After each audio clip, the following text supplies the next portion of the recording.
An amateur footage shows when the flood waters were roaring,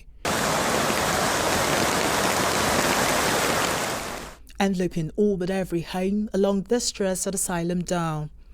This woman tells how she and her family have been left stranded and will be coping tonight and the coming days. Today, none of us has a place to sleep in our house. I don't know where we are going to sleep. We don't have a place to sleep.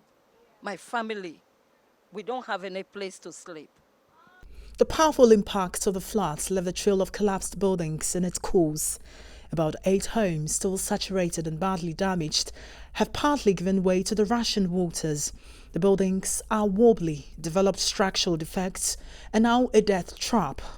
The owner of this one says all occupants have been evacuated and waiting for the boys' quarters to calm down. Another victim says the drainage needs major repair. 10 o'clock, and you say so neighbor. And you try say, you best say quiet. I feel you say so neighbor, and the booye gates away, and the bar a dem. I feel you another gate now, a dana or Nina, a woman so a come to be a jammy. I made them na I am. And see, ye dear pen say, won't be straps in a boo goom in my and no problem. First and tissa, a unibu goom is on my pen, a bad them. Nothing here is salvageable. The victims say, aside the distraction, the monies have been carried off by the floods. For ETV News, William Boateng reporting.